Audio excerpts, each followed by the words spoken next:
ദാഹമകറ്റി അയാൾ തൻ്റെ ചുറ്റുമൊന്ന് കണ്ണോടിച്ചു. കുറച്ചകലെ ഒരു വെളിച്ചം. അയാൾ സൂക്ഷിച്ചു നോക്കി. ആരോ ഉള്ളതുപോലെ അയാൾക്ക് തോന്നി. അയാൾ വേഗത്തിൽ അങ്ങോട്ട് നടന്നു. അടുത്ത് ചെന്ന് നോക്കി അയാൾ ഞെട്ടിപ്പോയി. ഒരു സുന്ദരിയായ യുവതി അവിടെ കുളിക്കുന്നു. അയാൾ അത്ഭുതത്തോടെ അവളെ നോക്കി. എന്നിട്ട് ചോദിച്ചു, ഈ രാത്രി നീ എന്തിനാണ് ഈ പുഴയിൽ കുളിക്കുന്നത്? നിനക്ക് ഭയം തോന്നുന്നില്ലേ? ഞെട്ടിത്തിരിഞ്ഞു നോക്കിയ അവൾ അയാളെ കണ്ട് പറഞ്ഞു, തൻ്റെ വീട് ഇവിടെ അടുത്താണ്. ആ പടികൾ കടന്നാൽ എൻ്റെ വീടാണ്.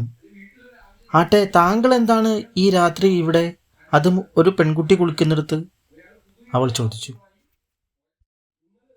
അയാളുടെ ചൂഴ്ന്നിറങ്ങുന്ന നോട്ടം അവളുടെ ഉള്ളിൽ ഒരു ചെറു പുഞ്ചിരി തെളിച്ചു.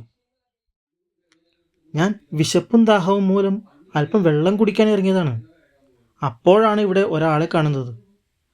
അതാരാണെന്നറിയാൻ വന്നതാണ്, അയാൾ പറഞ്ഞു. വരൂ, നമുക്ക് എൻ്റെ വീട്ടിൽ പോകാം. അല്പം ആഹാരം കഴിച്ച് യാത്രയാവാം, അവൾ പറഞ്ഞു. അവളുടെ സൗന്ദര്യത്തിൽ ഭ്രമിച്ചു പോയ അയാൾ അവളുടെ പിന്നാലെ നടന്നു. അവളുടെ സൗന്ദര്യം അയാളുടെ രക്തക്കുഴലുകളെ വലിഞ്ഞു ഞെരിച്ചു. അത് അയാളുടെ മനസ്സിൽ ആഴങ്ങളിൽ ഒരു ഭ്രാന്തനെ സൃഷ്ടിച്ചുകൊണ്ടേയിരുന്നു.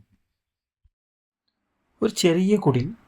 അതിൻ്റെ വാതിൽ തുറന്ന് അവൾ അയാളെ ഉള്ളിലേക്ക് ക്ഷണിച്ചു. ഇരിക്കൂ, ഞാൻ ഭക്ഷണം എടുത്തുകൊണ്ടുവരാം, അവൾ പറഞ്ഞു. ഭക്ഷണം അയാൾക്ക് നീട്ടി. എന്നിട്ട് അവൾ പറഞ്ഞു, ഇത് കഴിക്കൂ, അത്ര രുചികരമല്ലെങ്കിലും വിശപ്പടക്കാം. എന്നിട്ട് അവൾ ചെറുതായി ഒന്ന് പുഞ്ചിരിച്ചു. അയാൾ അത് വാങ്ങി ഭക്ഷണം കഴിക്കാൻ ആരംഭിച്ചു. നിങ്ങൾ ഇവിടെ കഴിച്ചിരിക്കൂ, അപ്പോഴേക്കും ഞാൻ എൻ്റെ വസ്ത്രങ്ങൾ മാറിയിട്ട് വരാം എന്ന് പറഞ്ഞ് അവൾ അടുത്ത മുറിയിലേക്ക് പോയി. എന്തിനാണ് ഞാൻ ഇവിടെ വന്നത് എന്ന് പോലും മറന്നുപോയ അയാളുടെ മനസ്സിലേക്ക് കാമത്തിൻ്റെ കറുത്ത മാറാലകൾ പടർന്നു കയറി. ഞരമ്പുകളിൽ രക്തം തിളച്ചു മറിഞ്ഞു. ഒരു വന്യമായ പുഞ്ചിരിയോടെ അയാൾ അവളുടെ അടുത്തേക്ക് നടന്നു. പുറകിലൂടെ അയാൾ അവളെ കടന്നു പിടിച്ചു.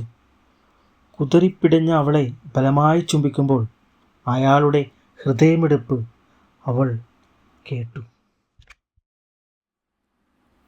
അയാളിലേക്ക് അമർന്ന അവളുടെ ചുണ്ടുകൾ അയാളുടെ കഴുത്തിലെ രക്തക്കുഴലുകൾ ആർത്തിയോടെ നുണഞ്ഞു. അവളുടെ കണ്ണുകൾ ചുവന്നു, പല്ലുകൾ നീണ്ടുവന്നു, നഖങ്ങൾക്ക് ചേറി. അവൾ അയാളെ മുറുകെ പിടിച്ച് ആ നീണ്ട പല്ലുകൾ അയാളുടെ കഴുത്തിലേക്ക് അമർത്തി. ഒന്ന് പിടഞ്ഞ അയാളുടെ നെഞ്ചിലേക്ക് കൂർത്ത നഖങ്ങൾ കുത്തിയിറക്കി ഹൃദയം പറിച്ചെടുത്ത് പൈശാചികമായി അവൾ ചിരിച്ചു.